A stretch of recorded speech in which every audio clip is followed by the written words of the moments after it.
And we have 22 people here already. Thank you everybody for joining us.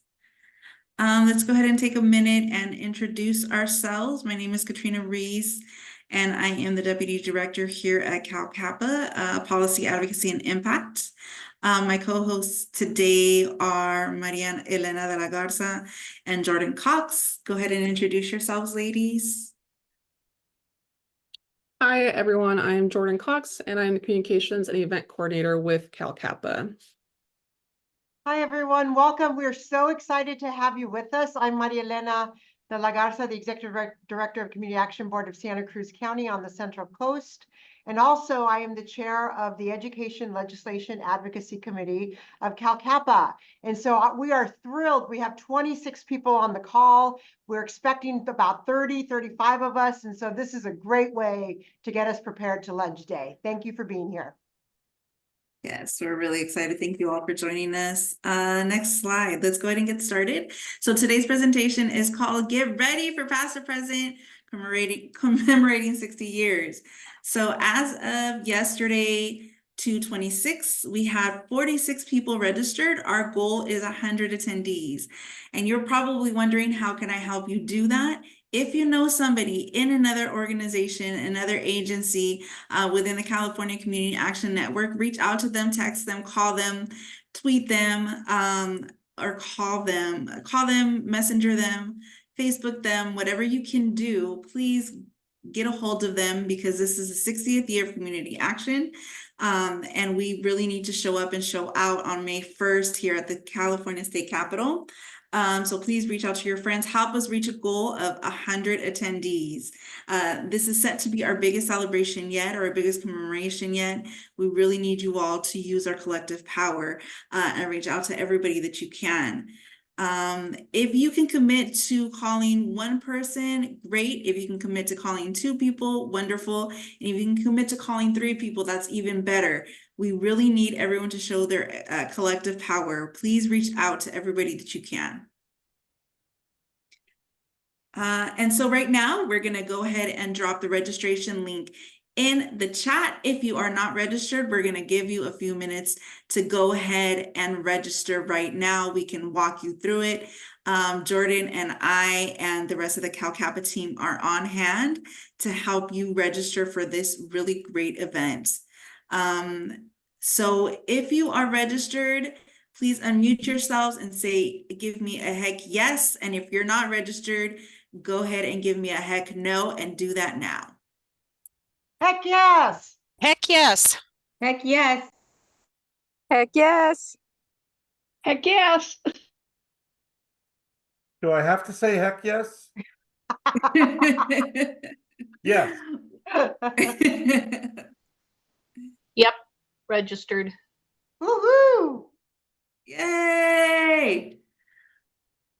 Do you know someone who is not registered? That's the question of the minute. Do you know somebody that is not registered right now?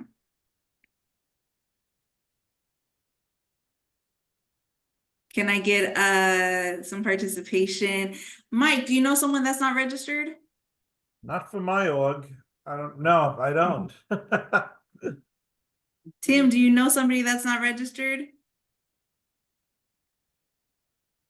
Matthew, you're not registered. Let's get you that registration link. Can we drop the link in the Matt, chat? and I'm not registered.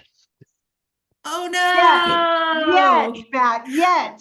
We're gonna go ahead and drop the link in the chat and get you registered right now. Can we get the link dropped in the chat? Go. I saw Tim unmute himself. Tim, did you want to answer that question? Or do you know someone who's not registered?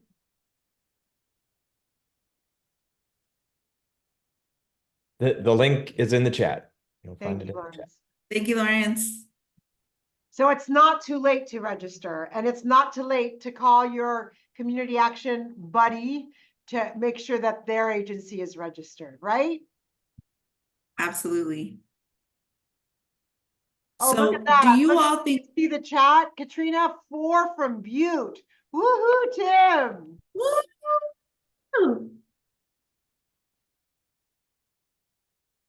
Let's give you a little celebration. Thank you, Tim, for registering folks. Matt, we're here in the chat if you need help registering. Oh. The hotel registration said the block was full. We will go ahead and get back to you, Matt. Mike, we'll get back to you with that information. For what it's worth, I know at least 3 people from Cap OC are registered. Woo! Those 3 registrations really matter. Thank you so much. Can we get so 2 or 3 more minutes and we're gonna go ahead and go to the next slide where we're gonna give folks time to register and throw your questions about registration into the chat so that way we can get a hold of you and get back to you with those answers. Just a little information on the registration. I know a lot of publics usually need documentation showing like an agenda with the timestamps for different activities that go on throughout the event to process like travel requests and get approvals for those types of things. The registration site does provide an overview agenda. It has everything from the April 30th CSD CSP quarterly meeting all the way down to our post-event reception.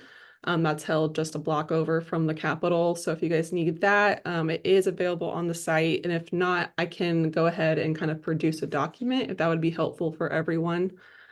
But it is helpful to know who you guys plan on registering for the event. Historically, we've had a lot of executive directors and board members attend, and they're usually ones that are in those scheduled meetings with their electeds. But it can be very powerful to invite your program managers and frontline staff to really testify to the impact being made in your guys' communities. And then to also prepare to host a booth on Capitol grounds. This year, Cal Kappa has reserved space kind of on the side near the swing space where all the legislative offices are. And it can kind of serve as like a data walk, bring informational material to share out. It's a very busy season in Sacramento around the end of April, early May. So we're expecting heavy foot traffic. We have materials to help you guys send out invitations to your electeds to invite them over to see your booth and to see other agency booths. So it's gonna be a really exciting event and I'm excited to see everyone on site. We have a question from Sherry.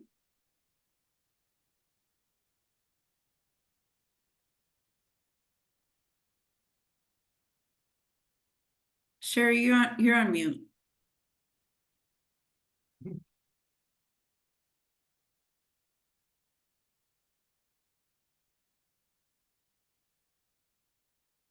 Okay. How many rooms do we have on block if we're already out and we don't have that many registers? What? I thought they couldn't get the room right without registering first. Is that not set up that way? So we do have a room block of 50 rooms, so it's very possible Okay. the room blocks are out. Sometimes it happens that when one staff member or one leader from an agency registers, that link gets distributed to folks to reserve those rooms. So we can definitely look in and contact the hotel to see if we can expand that. But that'll have to be a follow-up I can send out to everyone. Okay, thank you.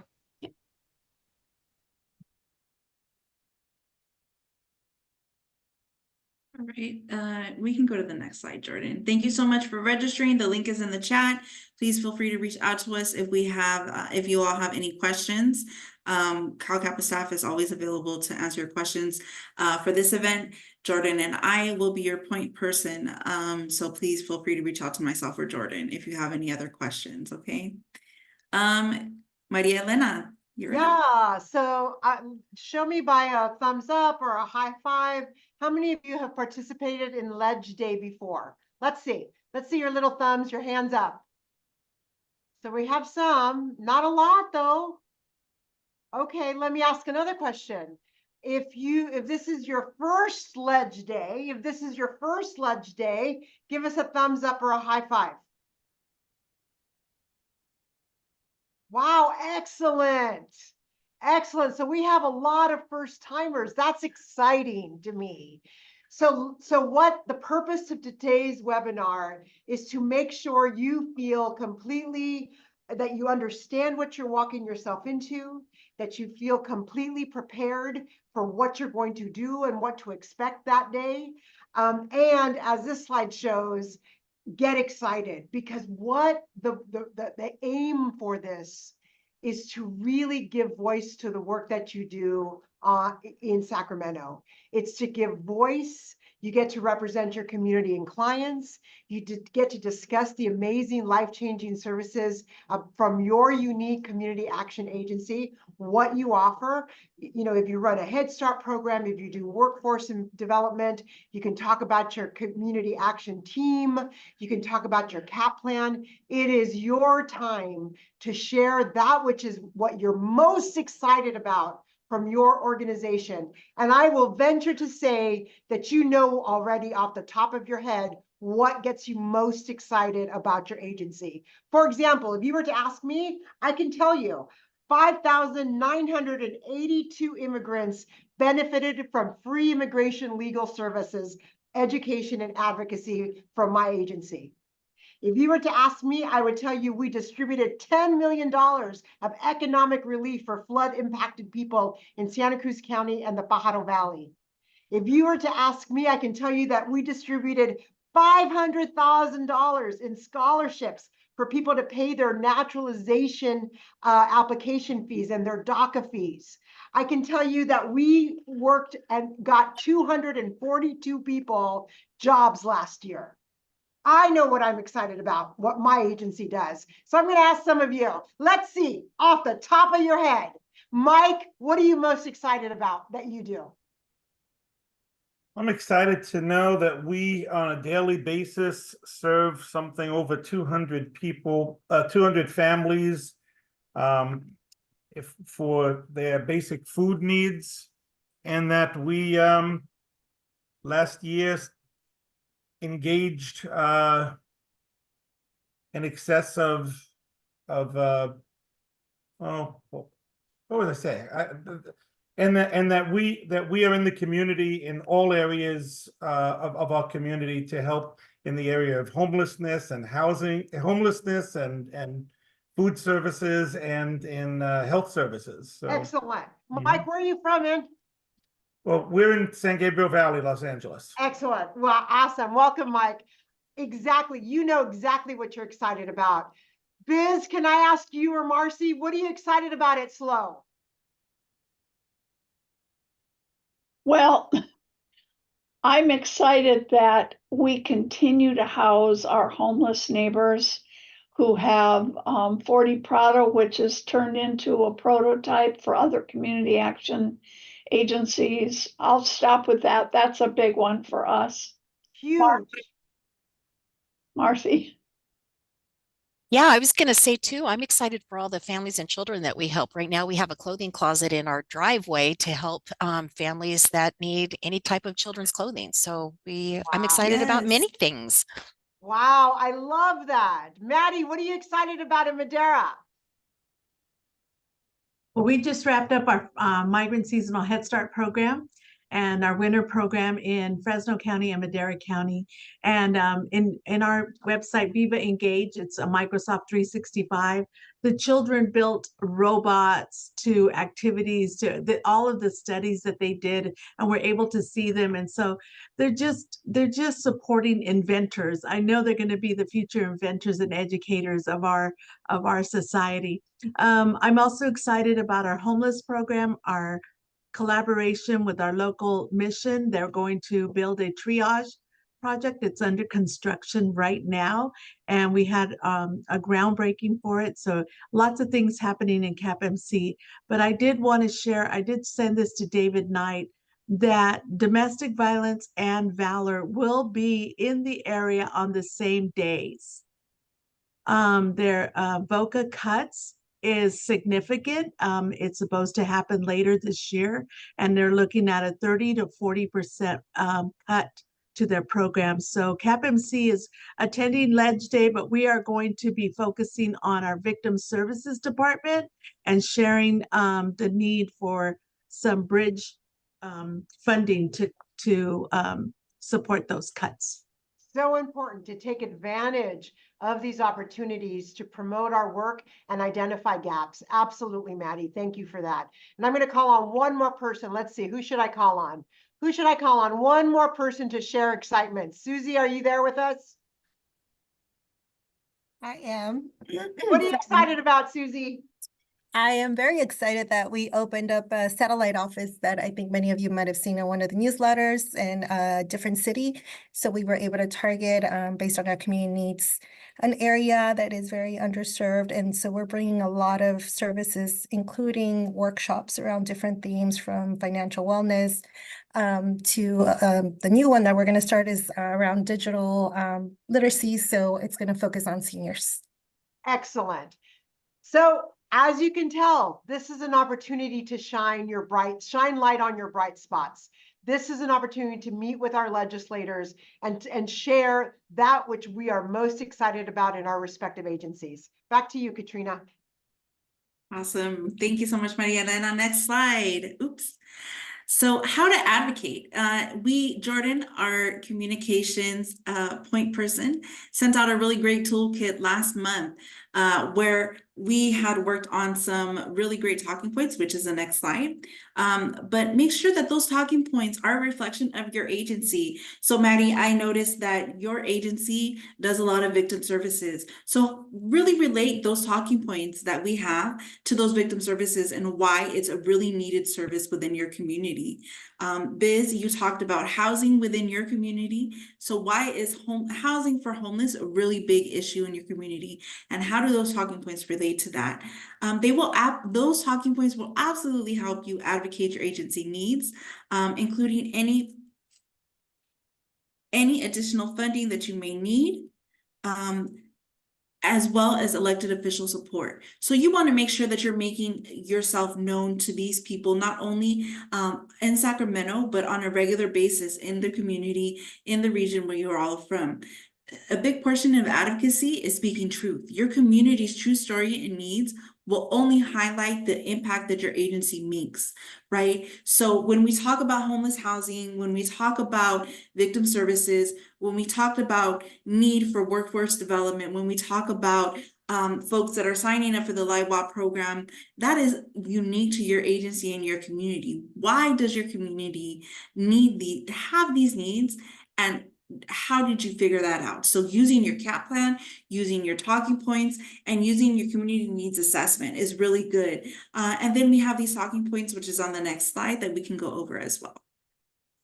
So who we are, these are the talking points that we have created through ELAC, which is who our impact is, how we work, how we create opportunity, and how our call, and how you as an elected can support the community action need. So I'm going to call on somebody randomly. If you can read that first little tidbit of who we are. Wilfredo, can you please read that out loud for us, please? Hey, yep. Good afternoon, everybody. Who we are. The Economic Opportunity Act of 1964 created the Community Action Network of national and locally focused organizations that connect millions of children and families to create opportunity. Our agencies pursue community-wide solutions to barriers holding families back from success. We promote workable solutions that connect more families to local resources and opportunities. We strive to effectively eradicate the causes and conditions of poverty. We understand that racial inequity rests at the intersection of multiple barriers that impede access to economic security for children, families, and communities. So I'm going to put you on the spot a little bit longer, Wilfredo. How would you use that talking point to talk about your service and your agency? Well, I mean, everything we do is centered around helping low-income families. You know, being the administrator of the energy program, I can give a brief example on this. Especially, you know, last year when we had all that funding, we paid up bills over $5,000–6,000. We paid water bills over $12,000. Imagine what that family can do with that money that they saved from the bills that we're paying. I've heard stories from different families about them being able to buy things they weren't able to buy for their children before. And you know, all the tears that flow, and a couple of times I've seen staff here get hugs from some of the clients we serve. So we're here to service families and to help everybody try to get out of those situations that, unfortunately, sometimes we fall in. Awesome. Thank you so much. I'm going to call on Ruben. If you can read our impact, please. Yes, the California Community Action Network consists of over 60 community service block grant eligible entities who employ a workforce of over 10,000 across California's 58 counties.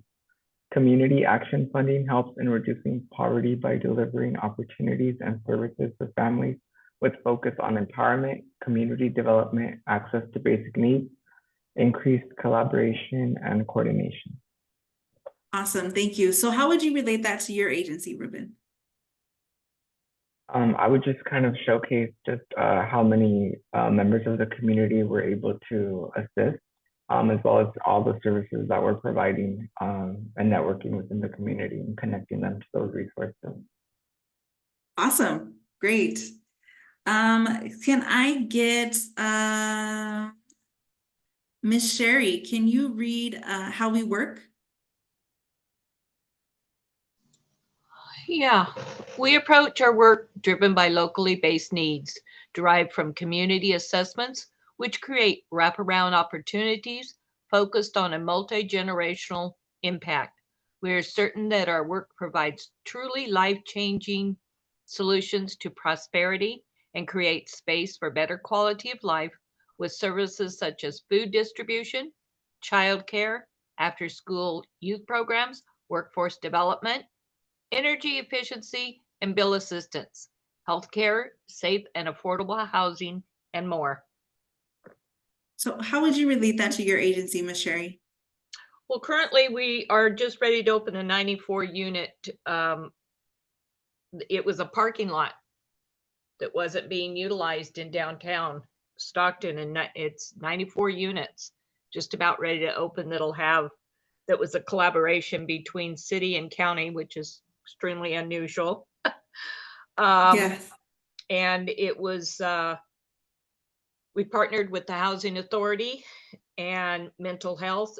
And so that collaboration and partnership, and it'll have wraparound services such as another project that had hit national news, where they took an old office building and made it into, I believe, 74 units. And so it has on-site childcare through our first 5, which falls under our headline, and workforce development or WorkNet in collaboration with Workforce. But the Housing Authority is the lead, one of the lead agencies, because they're the ones that know how to get people in houses. So it's a collaboration and wraparound services, and mental health is a big part of it. So it's Awesome. That is for the homeless. So that is hopefully awesome. we That get a is few more great. people off the street. Awesome. Yes, that's 94 houses. That's 94 units. And so that talks about who you are and the impact that you're making within the community and how you work in collaboration with other agencies and other entities, right? That's really great. Thank you so much, Sherry. Tori, can I get you to read how we create opportunity? Sure. In his War on Poverty, President Lyndon B. Johnson, alongside community advocates such as Sergeant Shriver and Martin Luther King Jr., established the Economic Opportunity Act of 1964, which then created the Community Action Network. Our network uses the CSBG Community Services Block Grant in conjunction with the California Community Services Department, CSD, to support our communities in the continued work to eliminate poverty in California. Each local agency conducts a community needs assessment to gather accurate information representative of the needs of the respective communities they serve, encouraging maximum feasible participation through client surveys, focus groups, and a tripartite board consisting of local residents means that community members are in control of opportunities created and the needs those opportunities are targeted toward. Awesome. So how would you talk about Sacred Heart when we talk about creating opportunity? Well, something that is really unique about how Sacred Heart works that I like to talk about is how we encourage maximum feasible participation is through our community organizing department, which just won a couple of different exciting campaigns on the local and county levels to try to get a non-police response ban from San Jose City Council. We're working on that so that people who are in our communities, which is what they've said they want to get someone to show up who is unarmed when someone's having a mental health crisis. And so that came straight from our community. We're really proud of that. We're excited about all of that work. Awesome. Thank you so much, Tori. Can I get, let's see, Matthew, can I get you to read our call? Sure thing. Our network strongly encourages and advocates state-matched funding sources paired with guidance, support, and legislative inclusion of the Community Action Network mission to eliminate poverty, promote family well-being, and create opportunities for self-reliance. The Community Action Network of California has a deep understanding of community needs as well as established relationships with community partners. State-matched funding would not only create increased ability within our network to further address inequitable access to resources for low-income families, but further develop wraparound services efficiently without duplication of a new network to consistently meet the ever-changing needs of our respective communities. Awesome, thank you. And how would you use that to discuss your agency and state match funding? So this is a call for additional support in state funded legislation that would give more money to agencies. So how would you use that to iterate the point that we always need more money? Well, I have a practical example here at Community Action Partnership of Orange County. We are trying to get renewed funding for the California Diaper Bank Network. Obviously not easy given the budget situation, but emphasizing especially at a time when there are so many shortfalls in the budget that funding from the state makes this network possible. You can't rely on a local, local philanthropy is wonderful. It enhances everything, but when the state creates a network statewide that everyone can collaborate through, the amount of reach you get is radically greater. And especially since we've received some criticism from another nonprofit, who I will not be mentioning, who thinks they're more deserving of state funding for diaper banks. We have emphasized that it's our relationship with our community partners that really makes a difference. There are 8 state-funded diaper banks. They are all, except for one, at food banks. I believe 5 of them are Community Action Partnership members like ourselves. And the difference it makes is our partners in our local community, we have relationships going back with them years. We know where they operate and how many of them are and how many people they serve, and our ability to work with them on a regular basis makes all the difference. Awesome, thank you so much. And our last talking point, Jonathan, if I can get you to read that.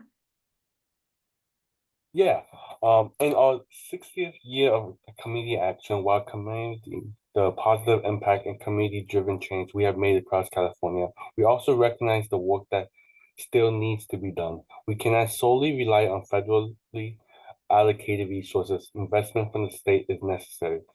Reduce administrative costs, earmark funding stipulations for community action written into state legislation, reinvestment into workforce services and training, continued conversation and co-sponsorship of the 2025 CalCAPA and Community Action Network legislative bill would enhance every community throughout the state. We as a network strongly encourage you, our state elected officials, to help us carry out our mission of eliminating poverty and helping low-income families become self-sustainable, and to help California be the leader across the country.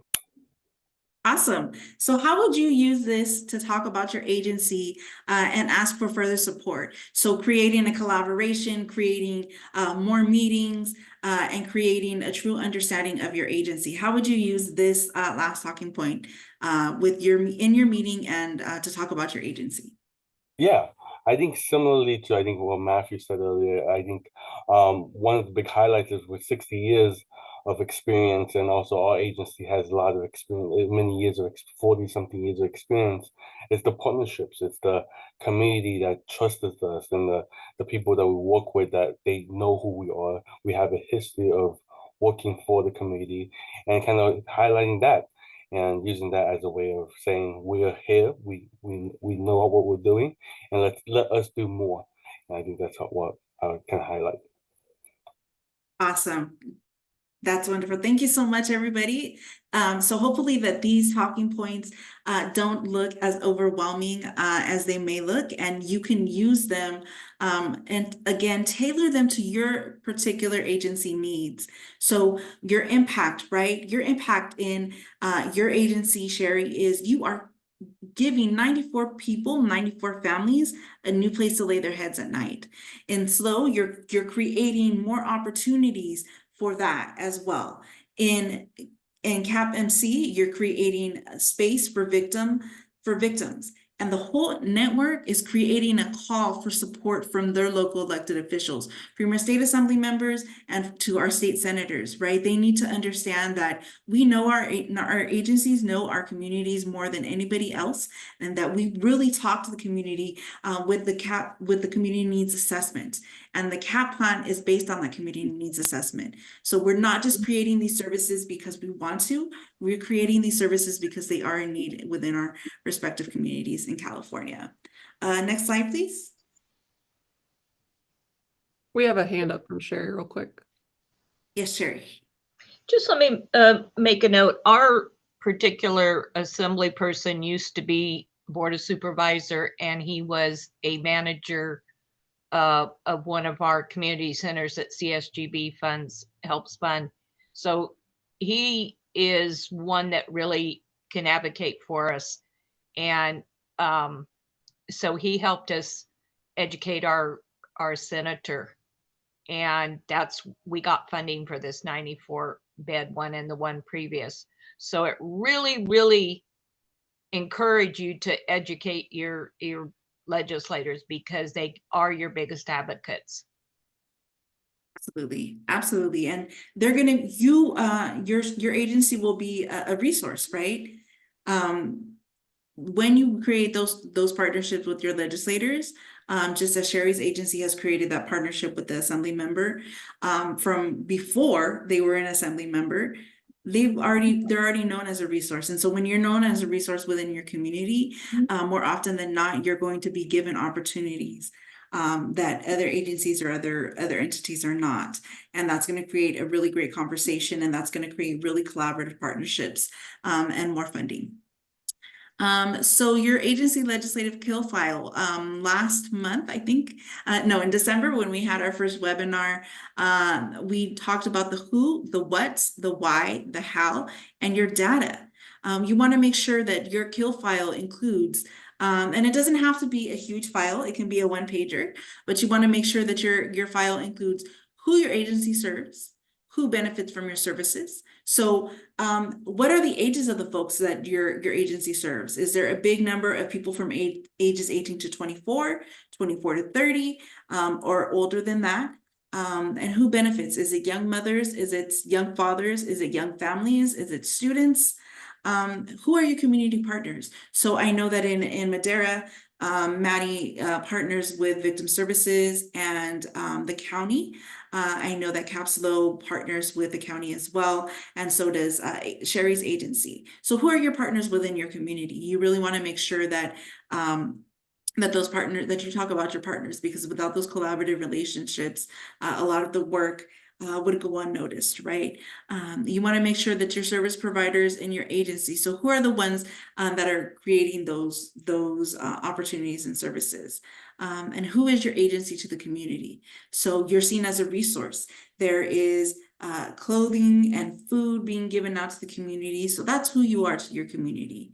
You're a resource, and you're somebody, you're a light in the darkness for a lot of these families, right? So you want to make sure that you talk about that. And it's not bragging, it's just making sure that folks understand, and specifically your legislators understand, that you are somebody, you are a force within your community, and you're a force of good, right? So what is your core message? What is the message of your agency? What is one takeaway message that folks should know? What is your messaging in your mission? What is one major takeaway you want your elected to remember? So is it that you need more funding? Is it that you're starting a new service? Is it that you need a little bit of help in creating a new service? What is the one takeaway?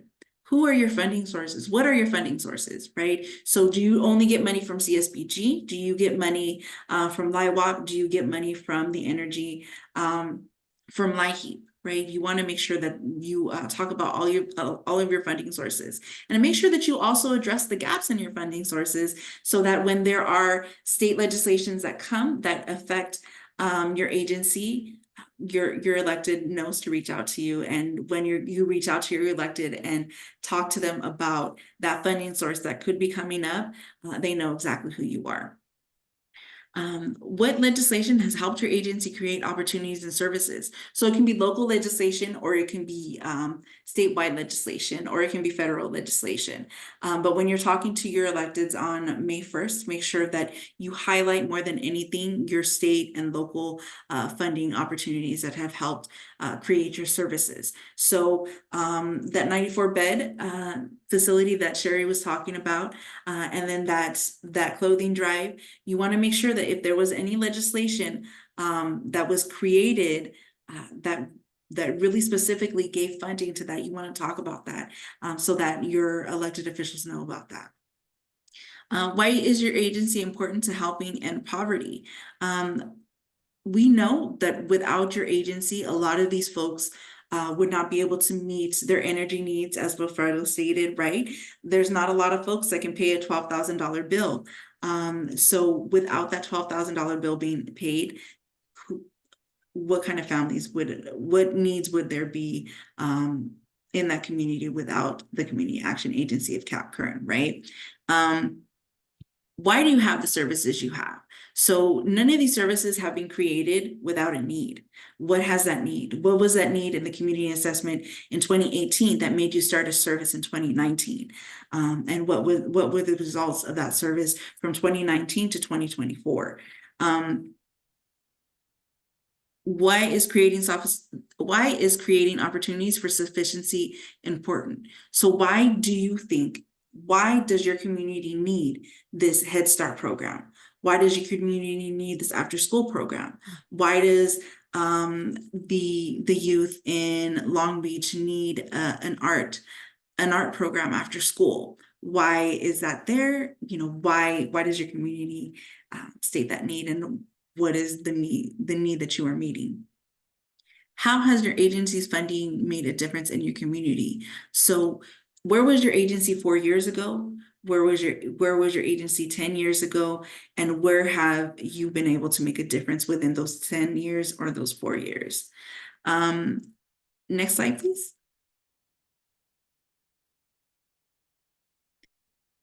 Contact and requests. So make sure that you are contacting your office between 2 to 4 weeks in advance if you want to arrange a meeting. Make sure that you're calling them and sending an email. So it could seem that you're bugging your elected, but that's not the case. You want to make sure that you can't be ignored, right? But we don't want to be overly aggressive, but we do want to make sure that you make those phone calls and you do those follow-up emails. So first, you want to make your request in writing and follow up with a phone call to the appointment secretary or scheduler. You want to suggest specific times and dates for your meeting.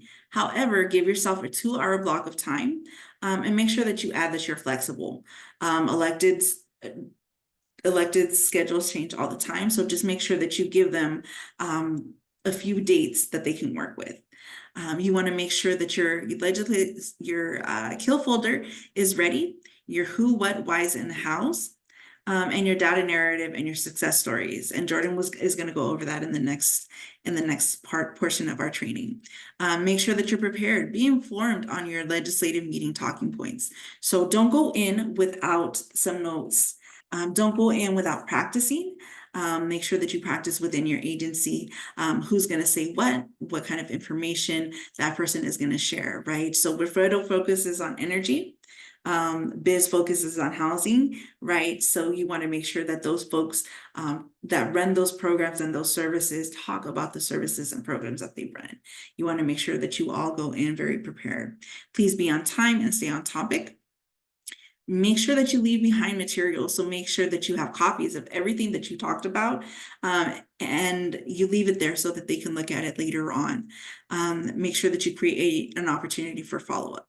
So that is inviting your elected to your agency, inviting them to an event that you're hosting or that you're a part of, that is inviting them to a board meeting to talk about how they became an elected or why community action is important to them. Make sure that you decide on your attendees, decide who will attend your scheduled meeting. Don't overpower them. So 2 to 3 people is more than enough. And your attendees should all represent different services or different aspects of your agency. So you don't want someone from one service. So you don't want all Head Start people. You don't want all energy people. You want to make sure that there's a plethora of people to talk about the plethora of services that you have in your agency. Decide on an overarching ask. It can be several small asks rolled into one, but it can be a large one. So I would suggest don't ask about certain legislation. You can bring it up, but don't talk about certain legislation. Just say, I've noticed that you support this, or I noticed that this is coming up. What are your thoughts? And leave it at that. So that way that opens up the door for more continued conversation and further opportunity for meetings with them. So your overarching ask can be, I need you to support Prop 2 that's coming up, or I need you to support Prop 1 or oppose Prop 1, but be prepared not to have a final answer on that date. Be flexible, make the meeting location as convenient as possible for your elected. Familiarize yourself with the Capitol grounds and the legislative swing space, and have backup options if their meeting space falls through. So invite them for a cup of coffee across the street. Invite them for a meeting within your district or at your agency. Katrina, can I add something to that slide? Can we go back? I just wanted to add, for those of us who have gone to Ledge Day before, that and CalCAPA has done a wonderful job in the past scheduling appointments. CalCAPA is not scheduling individual appointments with our elected officials. We have to schedule our own appointments. And so I just want to call that out, because some of us remember the old way, and I want to call it out that we are responsible for scheduling our own appointments. The other thing I would add, sometimes we go together. So sometimes Biz and I go together to see Senator Laird. That's possible too, just because their agendas are tight. Sometimes you want to couple up. And then lastly, I would say, just be aware that some electeds only give you 15 minutes. Some of them give you 30 minutes, but some of them only give you 15 minutes. And so you got to be flexible enough and quick on your toes so that you're ready to give your message, okay? Thank you, Maria Elena. Absolutely, thank you. Okay, a great quote by Maya Angelou that I really like is, if you want what you're saying to be heard, then take your time and say it so that the listener will actually hear it. And I think this is a really great quote to kind of embody what data storytelling is. So next we're going to talk about using your data in a way that's really going to evoke emotional response, in a way that you tell stories about your impacts in your agencies that people are going to be able to easily digest it. Because bottom line is, you, like Maria Elena just said, you have a limited amount of time with your elected. So when you're telling your data in a way that's creative and it's enticing to listen to, it's just going to be really more impactful. So one place to start is, what is the data telling? What story are you trying to tell? Are you going to be telling a story about one specific client that had a really powerful story that overcame a lot of challenges, that type of thing? Are you going to tell a story about a mass impact of a program or service that your agency services? You're going to talk about who your audience is, or not talk about, you're going to tailor your story to who your audience is. So in this case, you're going to be tailoring it to your elected officials and kind of how that they'll be able to digest it. You're going to determine what data actually matters, and you're going to analyze that data and find insights to really build your story around. What visual aid will you use? In this case, using pictures of like clients you're talking about, pictures from events that you held, from like food drives or clothing drives, or if you have a video testimonial about someone that benefited from your programs and services, that's really powerful. And it puts a human to the story and to the numbers. We can rattle off numbers all day to our elected officials, but let's be real, some of them are really stubborn. Some of them are really stuck in their ways. They believe what they believe and they support what they support. So when we put a face to these stories, they can see that there's actual real people that are benefiting from community action agencies. And then next would be to provide context in those stories. So we all know from our elementary days that a narrative contains a couple components, the characters, your setting, the conflict and resolution. So it's really important to kind of tie in all of those factors into your data storytelling. And one way is to use those points in the previous slide with your legislative kill file. So the who, what, when, where, why, all of that. And then you're going to structure that story out. What data storytelling isn't is descriptive commentary. So because you're on that tight time schedule, you're not going to want to include that fluff. The fluff was really great in high school when we're trying to fill out the 500-word minimum for that essay in English class, but this isn't the time and place for that. Data charts and visualizations and dashboards. So you can kind of see those graphics in the slide. Those are really great when you're talking about the logistical things, but that's not really something to be included in the data storytelling. So yeah, that is one way that we can prepare for our legislative meetings, is to create that emotional story to really sell to our electeds. Jordan, can I share an emotional story about my agency? Can we go back? Absolutely.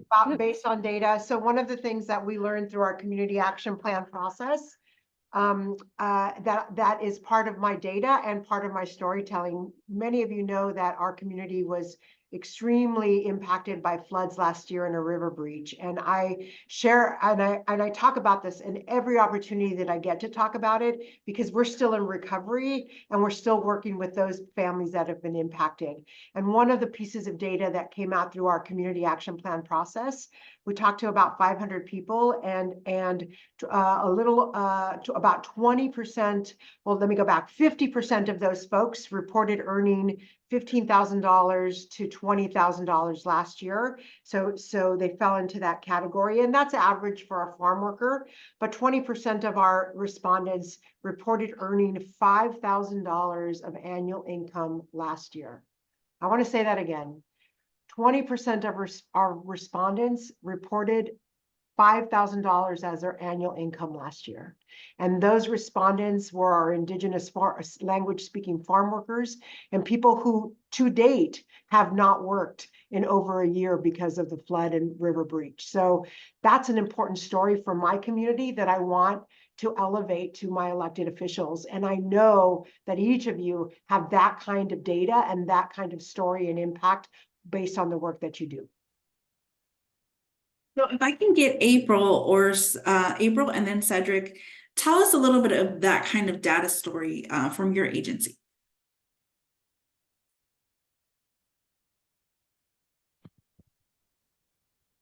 Hi, I probably have to actually give this to Carolyn because I'm actually sitting in for Mr. Scott. Actually, I don't really have the data. But Carolyn or Matt can probably, because they're actually going to be visiting the reps for us and representing Capital C.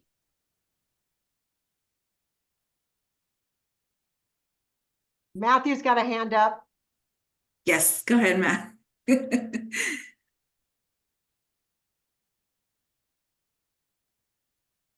Hi, everyone. I think this dovetails into what was mentioned also by Jordan about how dealing with certain politicians who might be more stuck in their ways or have very, very steadfast beliefs about this, that, or the other thing. But one of the data-driven stories we've emphasized it both at the congressional level and at the state level in, I'll just say, conservative offices, has been around food insecurity.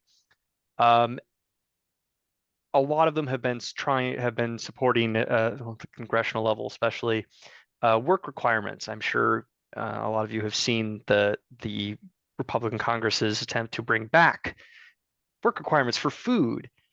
And in talking with staff, I think it's been incredibly well. Actually, sorry, that's not data driven. Never mind. We found it to be effective to emphasize to them that this is economic activity. You can put it in very stark, clear, data driven terms. This is tens of millions of dollars in Orange County spent on food. It's tens of millions of dollars in economic activity.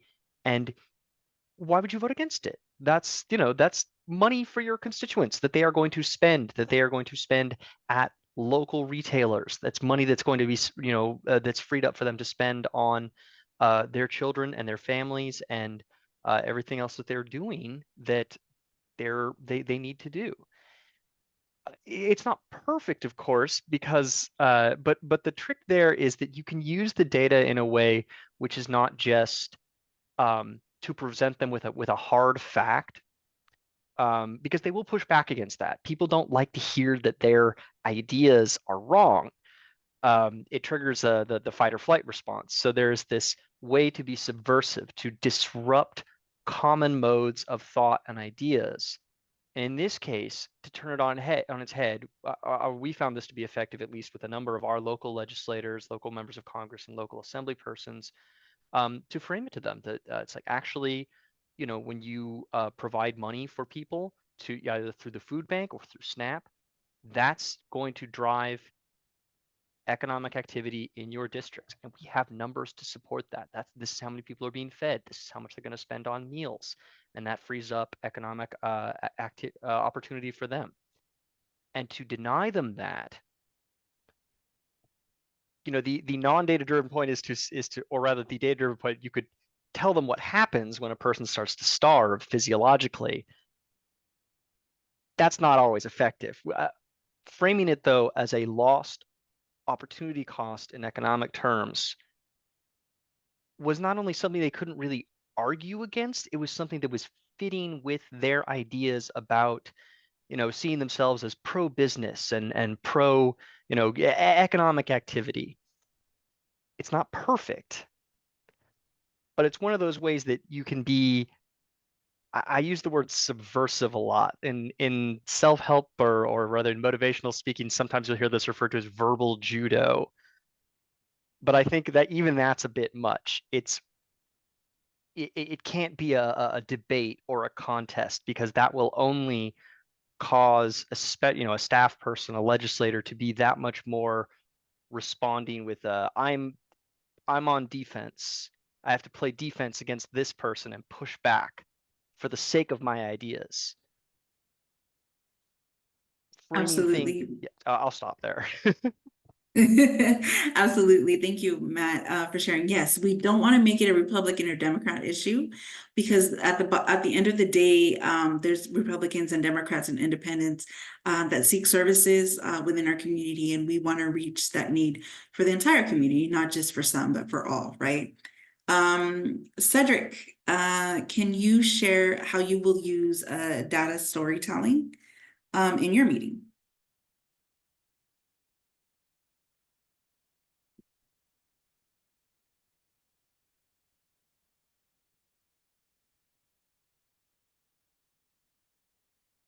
While we wait for Cedric, David had his hand raised, so super quick. Yeah, I can defer to Pritika first. I saw her comment, so I don't know if she wants to talk about that first or because mine has to do with that, but I'll defer. Pritika, did you want to talk about your comment? Or? No, I think that pretty much covers it. I think now that we've all submitted our CSBG annual report, it's a great way to point to some of at least the holistic findings in terms of the number of unduplicated counts, and then any FMPIs and SRVs that we've been able to record. I think for a lot of the electeds that we meet, they sometimes don't think that we're collecting this information, but I think as part of the contract requirements, they'd be happy to know that, this is something that we do on a throughout the year, but then more formally at the end of the year. And I'm gonna jump off, so I'll kick it back to you, David. Thanks. I just want to echo that. One of the things that we ask, or maybe part of it's bag, there's a lot of conversations and there's a lot of opportunity. You guys have great programs. So there's 2 points.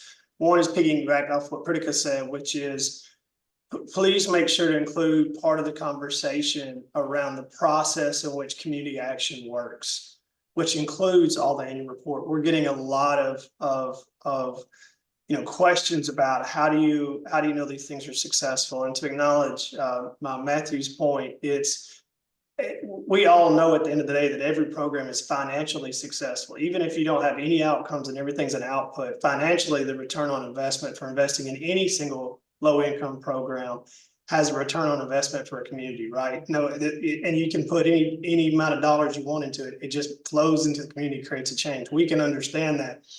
Part of within California is why should we focus in on community action versus all our competitors? We're not the only ones coming to the table saying all that we do.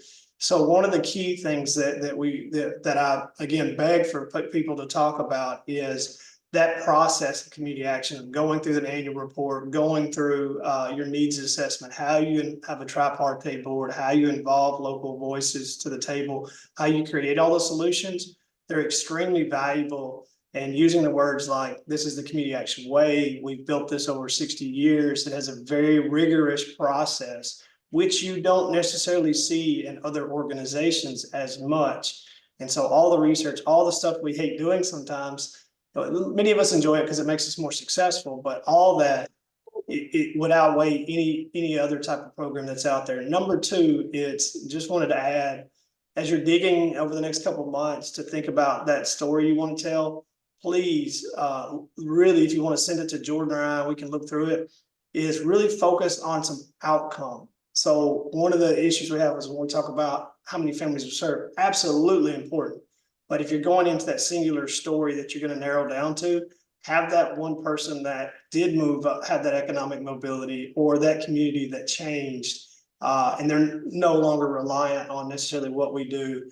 That's extremely important to drive that home, because a lot of the information that gets brought will be a lot about outputs. And again, our competitors, we've got to talk about that realistically, have that same information. So what makes us stand out is our process, how we go about it, how we are so creative and unique. And then here's a very specific story as to how a change life happened because of who we are, who we've been for 60 years. So thanks for letting me add that. And our last slide, please. Yeah, Maria Elena, this is I yours. see Matthew has a hand up. Matthew, do you want to jump in before we get through the last slide? Did I lose you, Matthew? I know I've taken up some time already, but I really want to emphasize what a great point that was David made. And a step further, you can also frame that in a very positive way. Obviously talking about our competitors might give people the wrong idea, as much as we do have to make that a consideration. But framing that as in, community action partnerships are large organizations. We can present ourselves as data-driven. We do the annual reports. We're accountable in ways that, that's a lot for a mom and pop soup kitchen or the local, church-run food pantry to take on. I'm in the food bank, so that's where I come from. But that's something we can do. We can do a community needs assessment. That's not something, our community partners are prepared to do for themselves, or, to organize the entire, regional network of support that we are at the center of. Yeah. Powerful, Matthew, powerful. Cedric, you wanted to jump in. Let's do it.